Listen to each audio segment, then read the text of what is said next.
This video isn't anti-Semitic. Instead, it's educational, and we hope you can take something away from it. Throughout history, the notion that Jews are wealthy has endured. But where did it come from?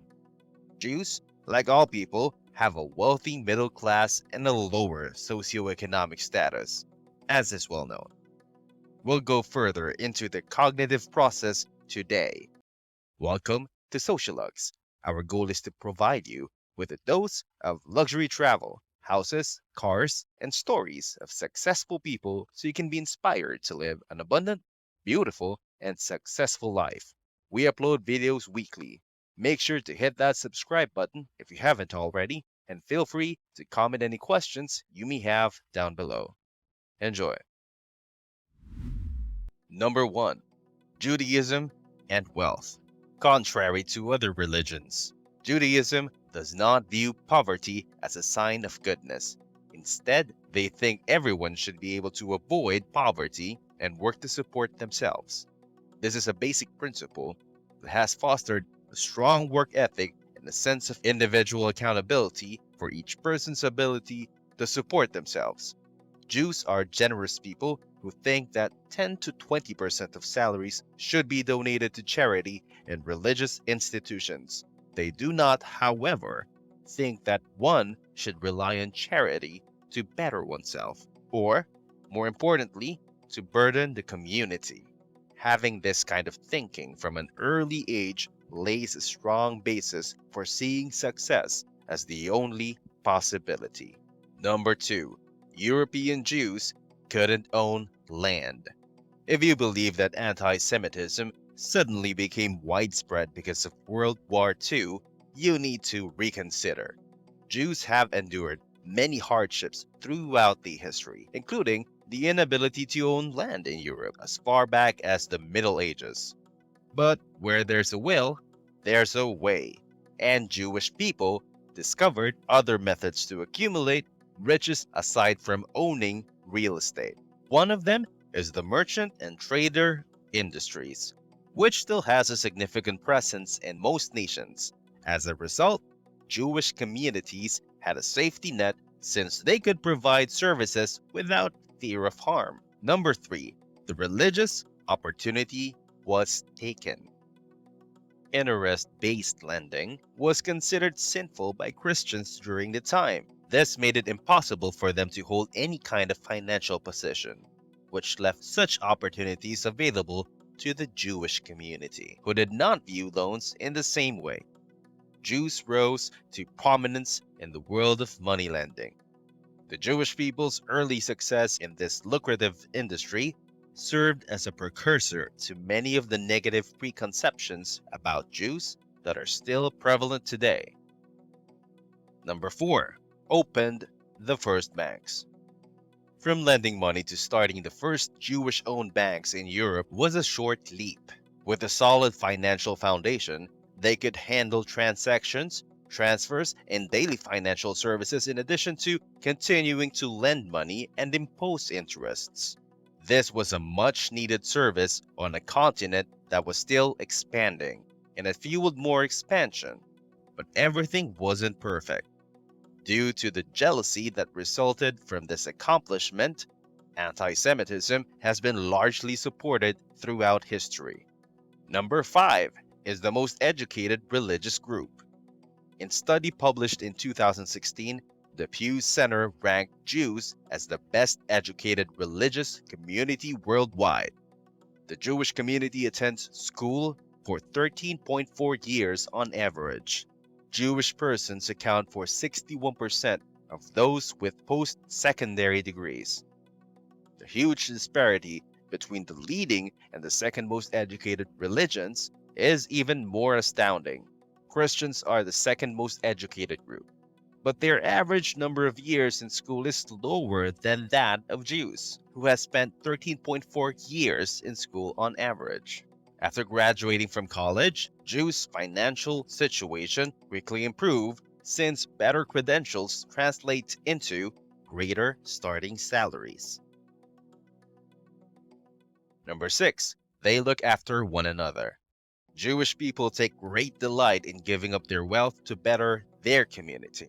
This pride may stem from a long history of marginalization, or it may simply be in their character. Their ethos is based on the idea that everyone in the community should be encouraged in order for them to achieve. Community will unite behind someone starting a new business to support it. They will make an effort to assist someone else if they encounter difficulty.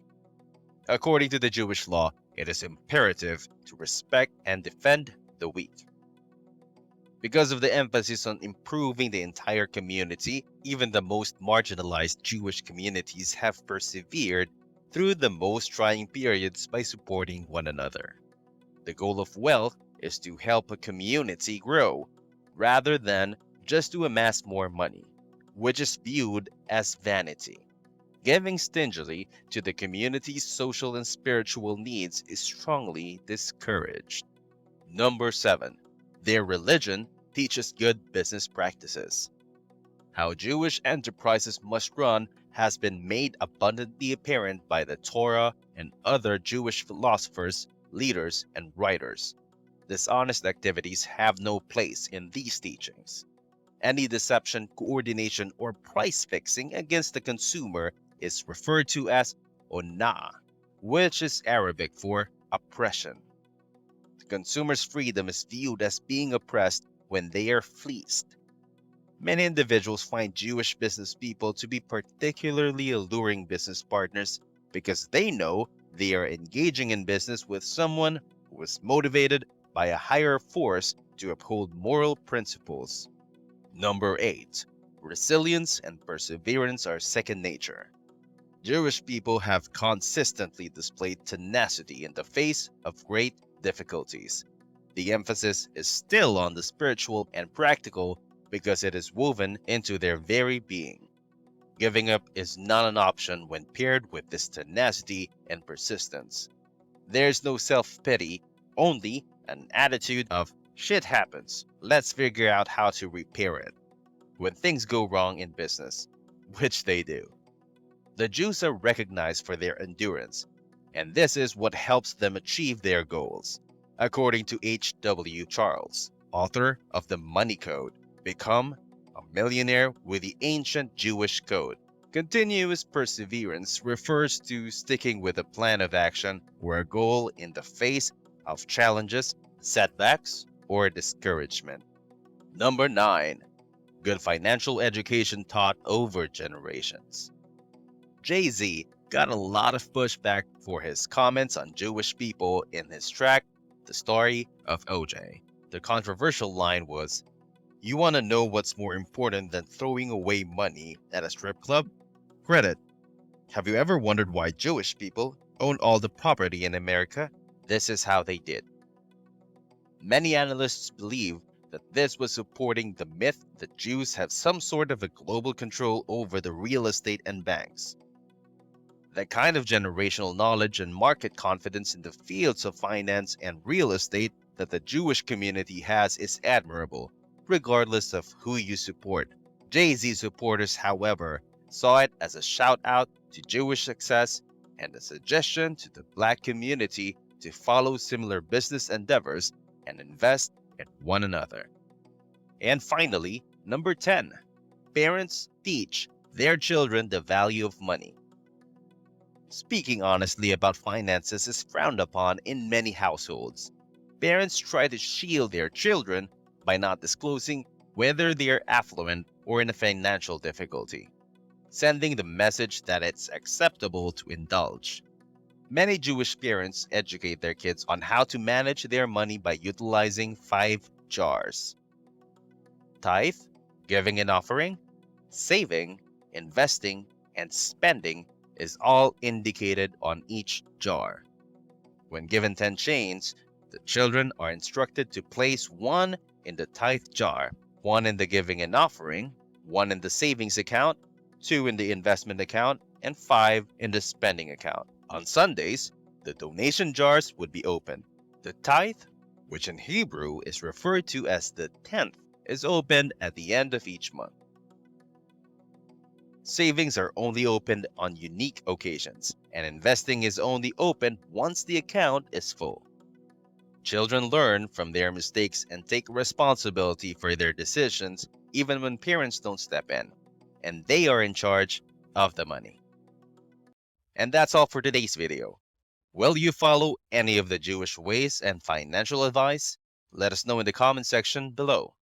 If you enjoy everything luxurious, check out our other videos. And if you like it, hit that like button, subscribe to the channel, and turn on the notification bell. Thanks for watching. Until our next video. See you then.